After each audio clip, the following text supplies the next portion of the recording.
We are here with Gerald Arroyo, some stranger I met in a bar. No, I'm kidding. He's the father to my children. Oh, your husband be a man. Okay, Gerald, this is a very dear friend of mine since high school. We're gonna have a little one-on-one time. Now, Gerald, tell us a little bit about yourself. Well, I'm 28 years old. I almost said 27. I want to be younger. I'm 28 years old. I am Cuban and Costa Rican American. Pretty much raised here in West Palm Beach, but I was born in Costa Rica. Raised in a primarily Hispanic community. Mm-hmm. That's great. Now we're going to get into the nitty-gritty here. And my first question is, when did you first realize that you were gay? I always knew that I was quote-unquote different from a get-go. I would say probably around the time kindergarten rolled around, I automatically knew. I guess when I started school or when I started being around other children that weren't my sister or my immediate family members, I knew that my personality and my kind of being was different than everybody else. This is a kind of a 3-4 part question. When you came out, who do you remember talking to first? Why did you choose them, and what was their reaction? I think I definitely tested out the waters with my friends at first, especially my closest friends. And I remember that the first time I came out to anybody was in middle school, and I want to say around the time of 6th or 7th grade. It was a big transition for me, leaving elementary school and going into middle school. Mm-hmm. I am extremely blessed at the fact that I was not bullied or ridiculed by the other kids any more so than any other child around me. I mean, I definitely was being made fun of for being gay. And there was definitely, times when I was growing up as a child that were definitely a test on my behalf to just be at school on an everyday basis or be around certain people on an everyday basis because I was getting made fun of. I do believe all of those things made me stronger. Definitely had an obsession with the color pink. My mom would tell me, when I was little that she would ask me, what I imagined myself when I grew up, and I remember answering saying, I'm going to have a pink house and a pink car and a pink dog and a pink room and a pink everything. And I think as a child you don't realize this, but I think it was the conformity of boys having to like, you're boys, so you automatically have to like the color blue or green or, red, the ultimate boy colors. That you weren't allowed to like yellows and purples and pinks and I think I wanted to be like, no, that's not fair. Why did they get bright colors and I don't get bright colors? Yeah. So it was that whole entire type of situation that definitely allowed me to kind of to see myself in a different light than everybody else around me. By the time I was in puberty and I started to realize that I definitely had a liking for other boys, I definitely knew that I was gay even though I didn't know what it meant at that particular point. I knew that the word gay meant that boys like boys and girls like girls. I didn't know anything beyond that. And as I grew up, I obviously had an understanding of it. Do you feel that this was a choice for you, or that you were undoubtedly born this way? I am not going to give you a direct answer because I agree with both of those. With both of those statements, and I'll tell you why. I was definitely born this way. There's no doubt about that. I know that there's nothing in my life that affected me to the point where I felt like that turned me in a different direction. And this is the only reason why I kind of agree with saying that something could have triggered you in order to go in that direction, because I do know of people that have had some type of major trauma in their life, and it usually has something to do with some type of sexual abuse, by the opposite gender, that has kind of geared them towards that respective road. Was there ever a point that you just wished you were someone else? There have been several points. As a child, as a teenager, as a man, I can name 5 million different examples.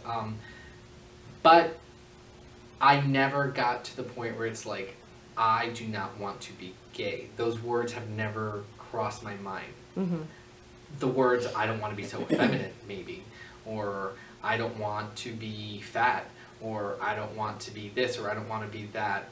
And it's always involved something with the gay situation, but I'm not unhappy as a gay person. Mm-hmm. Being gay does not necessarily define 100% of who I am. It's one facet of my personality. I hate to be cliche, but it's like the onion. Keep on peeling off the layers. You'll find one that's gay, okay? Or maybe 10. Okay? But at the end of the day, there's, 3,000 other layers on there, and only 10 of those are gay. So, right. For me, undoubtedly, I never had the opportunity to be anything but myself.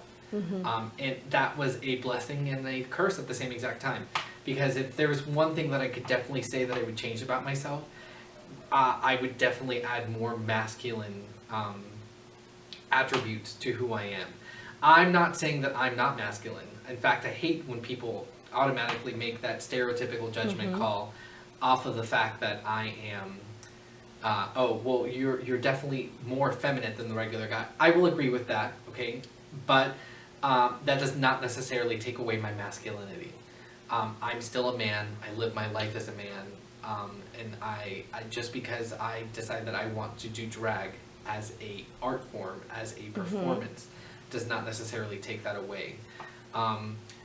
I've become very comfortable with who I am as a person. And I obviously, have come a long way since being that 9-year-old that had no idea what was to be about my life or how I was to be as a man or as a boy or growing up or any of that, because I was very confused. But I definitely would say that there's nothing that my mom or my dad or anyone else around me did in order to make me gay, that I was just born that way. I learned to crawl with my mother's heels on my hands. Okay? I always liked to dance and sing, and I was a happy, and that doesn't necessarily make you gay, that just makes you a happy kid, you know what I mean? But I would definitely say that there are attributes that you definitely would see in a gay man that I had as a child growing up, and nothing traumatized me in order to act the way that I had acted. It's hard, I'm not gonna lie. I would never push anyone to kind of put themselves in that situation as far as forcing them to come out, because I think everyone has their own journey. I think certain people have it a lot more, a lot worse than others, as far as what their daily lives are like, who they are around, constantly, that type of situation. And I definitely think that it can adversely affect making that decision, because that's a huge decision.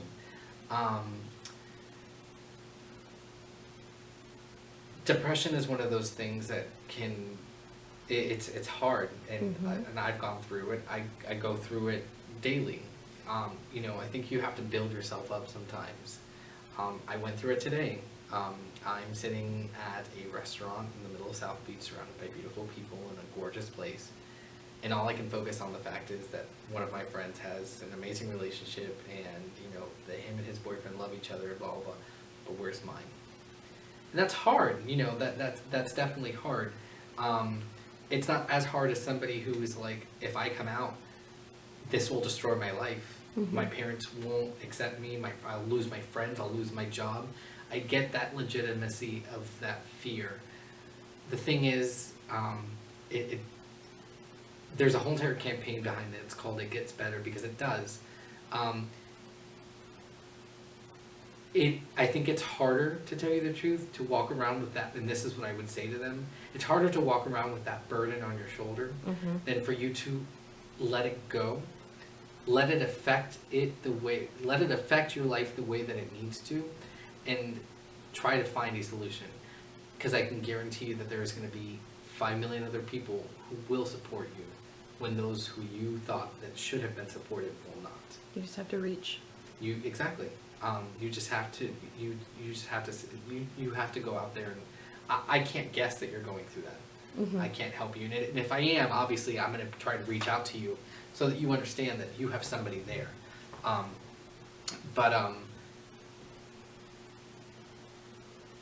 as bad as things may get, there's always going to be somebody out there looking to have your back, because there have been plenty of other people that have felt the same exact way that you do, and it can definitely get a lot better than where you are at today. What other challenges for homosexuals still exist today that really need attending to? I think with all of the media attention to Caitlyn Jenner, formerly known as Bruce Jenner, today, I think the transgender community, I definitely think, is on the forefront of getting the attention that they deserve, because it's essentially the same exact fight.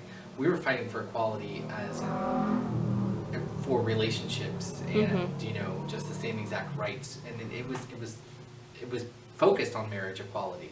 I think being a gay man now is 10 times easier than being a gay man 30 years ago. But I think those people who were there 30 years ago paved the way in order for me to be who I am today. Yep.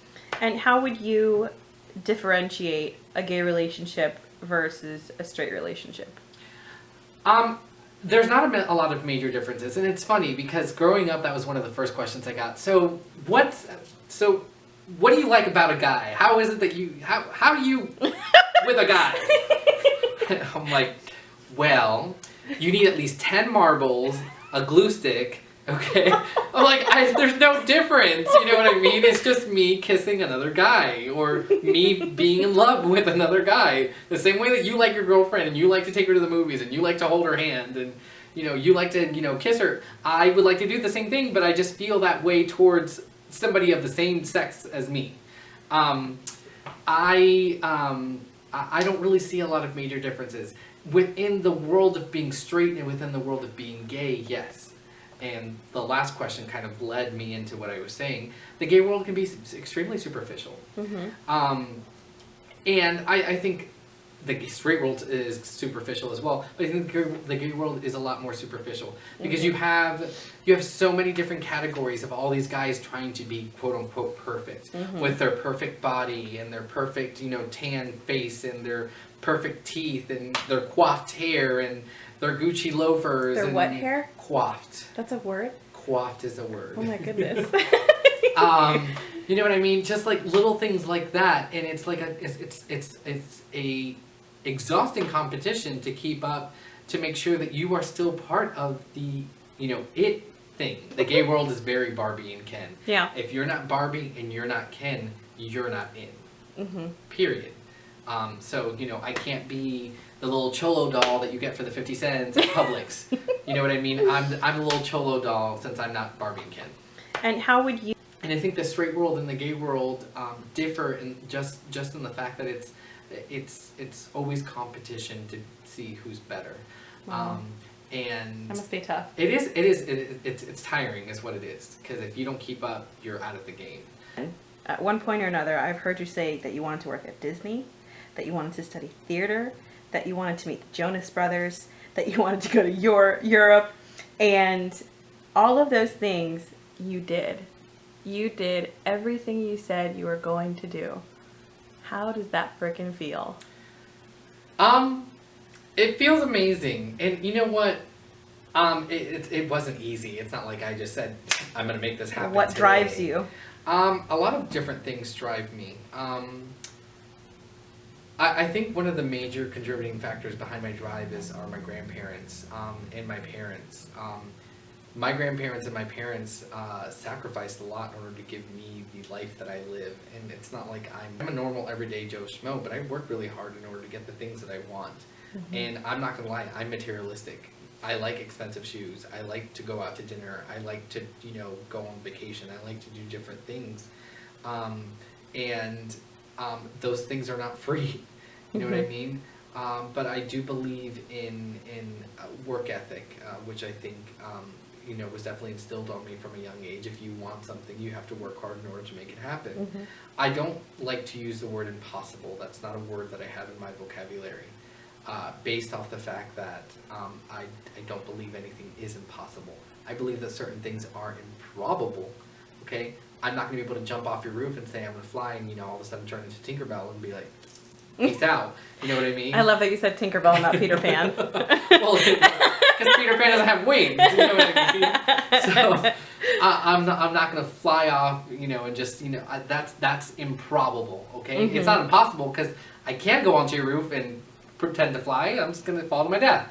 So it's just little things like that that I think drive me to, you know, get to where I want to be. Don't tell me that I can't do something. That's something that annoys me, and it's just going to push me harder. You tell me no, that it's impossible, I'm going to find the window. And if I can't find a window, I'm going to dig a hole, okay? And if I can't do that, I'm going to set the place on fire until I can get inside, okay? You tell me that something is not possible, I will find a way to make it possible. One of my favorite quotes that I like to quote often is from Walt Disney, and it says, "All our dreams can come true if we have the courage to pursue them." That anything in life that is worth fighting for or that you want to attain is worth working hard for. Just because it's a dream doesn't necessarily mean it's impossible to come true. Certain things are a lot harder to happen. For example, being famous, or winning the lottery. Exactly, you know, certain things like that. But I mean, it's not necessarily completely 100% unattainable. What did you want to be when you were little? Oh God, what didn't I want to be when I was little? You know, it's funny. I had this conversation with somebody the other day. I realize now as an adult that I wanted to be a lot of different things as a child based off of what the person wore for their whatever they were occupied by. So I remember I would go to the doctors and I'd say, well, I want a mask just like yours, and I want a stethoscope, and I want the lab coat, and I want to say my name on it too. And my mom would tell me every time that she'd take me to the doctors that everything was ready. So I'd be mad when I would leave the doctors and all I had in my hand was a lollipop and not my coat and my stethoscope and all this stuff. You know, I wanted to be a clown. I remember saying, like, in middle school one day, Gosh. I'm going to go to clown school. I'm going to be a clown. I wanted to be a fashion designer. I wanted to be a firefighter because I wanted to wear the overalls with the cool yellow pants and the helmet. And yeah, I base a lot of my decisions off of what those people wore. There was something that was always constant, and that was the fact that I liked being on stage, and so I always said that I wanted to be a star. Ever since I was little, I always knew that something at some point was destined for me to be on stage or on a camera or something like that, just because I was never a shy kid, and I liked the attention, not to be, you know, vain, but it was just, There's nothing wrong with that. It was just, I enjoy it. I enjoy the spotlight. Give us a reason. Why do you do drag? You know, it's funny. I had a photo shoot the other day with a friend of mine who's doing Fancy. Yeah. It was a weird photo shoot because I was still a man, but with makeup on. Like, I didn't shave my chest, I didn't shave my face. But I dressed up as a Little Mermaid anyway, so I was kind of like a gender bender version of the Little Mermaid. But that's kind of what he wanted. He is doing a series of queer images, and he got a couple of grants from Florida Atlantic University in order to do the project. So he's like, I need a short little bio on you, just from you, as to why do you like doing drag? Why do you do drag? And I had just entered a contest like a couple of days before that asked me the same exact question. And I said this: drag was the first thing in my life that allowed me to have a license to be gay. It officially allowed me to come out to the rest of my family, those who were not aware that I was gay, because at that particular point, what am I supposed to say? Oh, I'm so straight, but look at me in these stilettos. You know what I mean? Like, I couldn't go back at that particular point. Right. It allowed me to be allowed me to finally be comfortable with who I was as a person. I turned into Ariel, and like I put on the wig, and I put on the lashes, I put on the makeup, I put on the whole entire getup, and all of a sudden my life is just I'm not Gerald anymore. It's kind of like I'm a what's the word I'm looking for? Heightened version of Gerald. Like, it's like all of a sudden all the confidence that I wish I had as normal me just comes out, and if I want to say something, I will. Like, it's like I'm hiding behind a mask, which is good and a bad thing at the same exact time, because I should have that confidence on a daily basis, you know, every day. But it's taught me so much about myself as a man and who I am and what I do believe in and what I don't believe in, and you know what it's giving me so much confidence. Where it's just like I need to stop apologizing for being myself. I need to own who I am, because there's so many other people out there who love that about me, and I'm always sitting here constantly apologizing for doing this or for doing that. Drag has given me the it's okay. It changed my self-confidence. It changed my relationship with my parents. It changed my relationship with my grandparents. It has blessed me with 5 million different opportunities that I would have never. I met Lady Gaga because I got in drag. I got on stage and got photographed by RollingStone.com with Katy Perry, okay, because I was in drag. I've gotten to, you know, I host a major show every year. That's one of my biggest highlights of the year at FAU, because of drag. You know what I mean? Like little opportunities that I just would have never, ever, ever expected have been bestowed upon me because of drag. And I am extremely blessed and humbled because of it. Do you want to be a woman, Gerald? No. I don't, and obviously you knew that. It's one of those situations where it's like it just comes with the stereotype. Okay, and I have to explain that. I have to explain that to my mom. I had to explain that to everyone else who was not aware of what drag meant the moment they found out that I was a drag queen, because that's automatically what they think. I'm not gonna lie. There are drag queens out there who live their lives as women, okay? But it's literally, drag has encompassed their whole entire life and in more than one way, okay? So, I do drag because it's a hobby, and if I ever got the opportunity to do it professionally, obviously I would be doing drag all the time, but I wouldn't want to change who I am as a person. I have never had the desire to be a woman, to transition into the opposite sex. I enjoy being a man. I definitely look at myself and I'm very happy with what I have and who I am as a man. I don't question my masculinity because of the fact that I decided that I wanted to put on a pair of wigs, yeah, I should say, some heels, you know, and the rest of the getup, okay, in order to go entertain some people, because it's fun, it's artistic, it's expression, okay. At the end of the day, I'm gonna take all that stuff off, and I'm gonna be Gerald, a guy, losing 50 pounds over a relationship. Somebody told me, or my ex told me that, and not in so many words, he didn't say it directly, but he basically said that he could do better than me. And I ate myself, you know, for about 3 weeks. And then I said, I'm going to go change myself, but I did it for him. And I did it for him at first. And I'm going to say that because it changed later on. What changed? It actually happened during a run. At first, I just kind of changed my diet. Then I started little by little exercising. And I started introducing it into, you know, I at first it sucked, but then I got used to it. And, you know, now I run 2 miles every day. I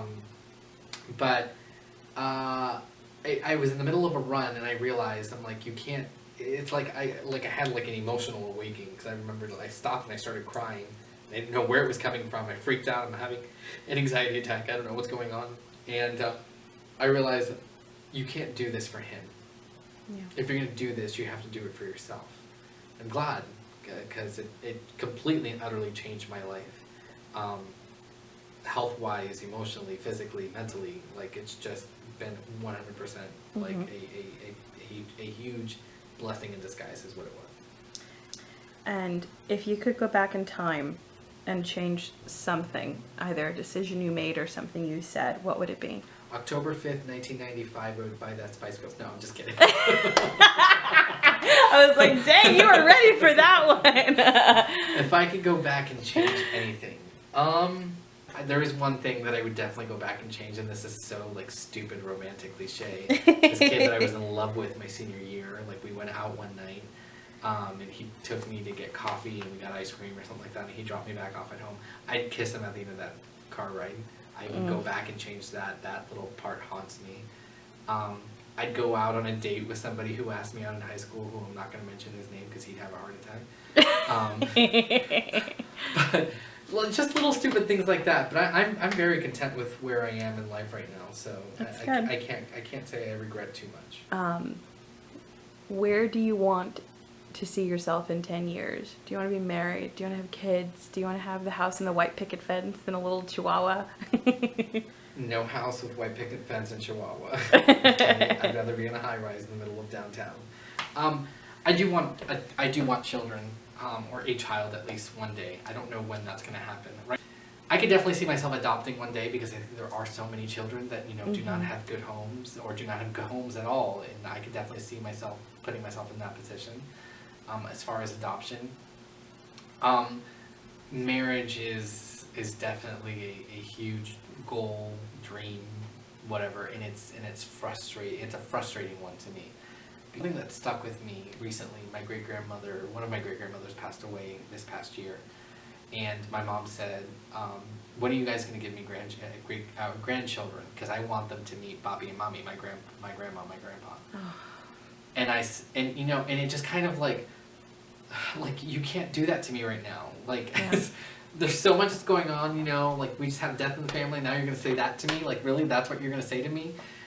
But I agree with her. I want my kids to meet my grandparents too, especially because I'm so close to them, or a kid to meet my grandparents. I had such a privilege and such an honor and such a blessing of meeting three out of four great-grandparents on my mom's side.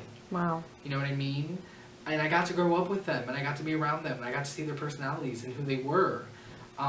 And I want my kids to experience that as well. And it's hard and it's frustrating when you don't know if that's going to happen. I'm a huge romantic, and I grew up on the idea of Disney and what it signifies as far as love and fairy tales and all that stuff. And a lot of people tell me that's ridiculous and stupid and impossible. Once again, that word, that those type of relationships don't exist. Well, my grandparents have been together for 50 some odd years and they're still in love as the first day that they met. That to me is a real life fairy tale. Okay, I've had plenty of chances to go out and meet other guys and have the opportunity to go on dates and stuff like that. And the reason why I haven't settled down, or the reason why I'm not dating anyone, is because I'm not willing to settle for less than what I want. And a lot of people, oh well, you're too picky. Well, I'd rather be picky than be miserable in love. If I'm going to be in love, I want it to mean something, and I want it to be everything that I expected it to be. And sure, he might not come galloping down, white horse down my street, off Locust, with a shield and a sword, saying, "Come hither, Gerald, let's go off into the sunset," and happily ever after with little birds holding up a sign right behind me. As much as I would love for that to happen, I know that's not reality, okay? But I think that in today's day and age, you can find somebody who can be your real life Prince Charming, and that's what I want. I kid a lot around with it, but it's definitely where I would like to see myself in 10 years. Well, Gerald, I think that you are a dashing prince of your own. Thank you. And I think that you are fearfully and wonderfully made. Thank you. And do you have a final message? I believe that a lot of people nowadays don't believe in themselves enough and don't own themselves enough. Life will change for you when you change yourself. If you believe in yourself, you will be surprised at how much easier things will be. Believe in who you are and what you have inside of you, and I'm telling you, things will look up for you. Nothing is impossible if you don't believe that it will be. Thank you, Gerald. Thank you. I love you very much. I love you.